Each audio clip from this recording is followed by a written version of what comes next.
Clarisse Lessire, juriste, préparateur physique et mental, gérante de la boutique Multi-Blue Paradise. Aujourd'hui, nous allons revenir sur le sujet de la semaine, la condamnation de l'État belge. Alors, j'ai suivi de très près les différentes informations fournies par les médias, mais également par les juristes. J'ai suivi également différentes conférences avec divers sommités juristes du moment en Belgique. Donc, je vais vous donner un résumé de tout ce qui en ressort et des points communs qu'on retrouve dans les différents milieux.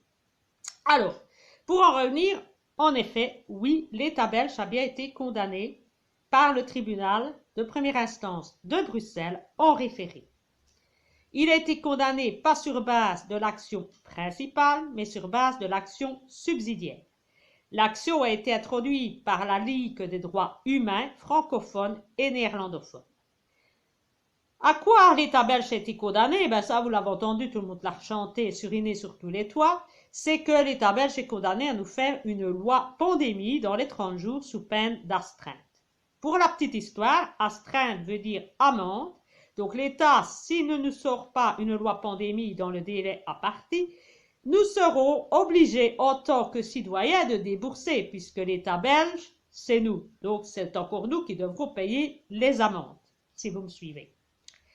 Alors, la loi pandémie, vous pensez bien qu'au Parlement, c'est en cours, mais qu'il y a énormément de pression sur les parlementaires pour retarder le plus possible l'entrée en matière de cette loi et empêcher que celle-ci ne sorte dans les 30 jours.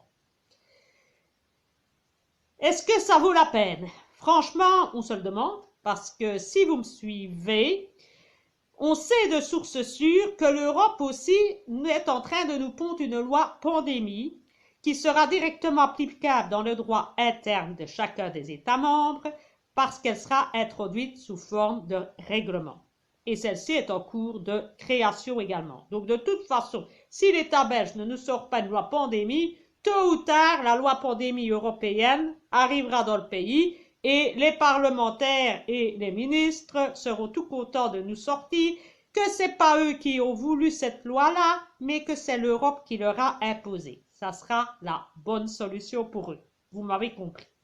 Alors, quelle est la situation actuellement? C'est que pour l'instant, nous avons des mesures restrictives de liberté et de droits subjectifs qui se trouvent dans un acte ministériel, mais sans loi qui accompagne. Prochainement, si l'État se conforme au tribunal et que ce n'est pas modifié en appel, nous aurons des mesures restrictives de droit dans un cadre légal. Vous me direz que vous autres, en tant que citoyens ou comme moi, ça ne va pas changer grand-chose au final, puisque nous allons nous retrouver avec nos libertés limitées, mais conformes à la loi, alors qu'avant, ce n'était pas conforme. Ça ne changera pas grand-chose dans votre vie de tous les jours. En ce qui concerne les amendes, pour ceux qui ont eu des amendes par le passé et qui ont été prises dans le cadre d'un arrêté ministériel qui n'est pas accompagné de sa loi, que faut-il en penser? Ben là-dessus, le tribunal ne se prononce pas. Pourquoi? Parce que la Ligue des droits humains n'a pas introduit d'action dans ce sens-là. Donc, jusqu'à présent, il va être très difficile de demander le remboursement des amendes rétroactivement. En ce qui concerne le présent et l'avenir, nous verrons ce qu'il en est, mais pourquoi pas, il est possible, peut-être, en introduisant des recours, etc., de pouvoir obtenir l'annulation des amendes pour l'avenir.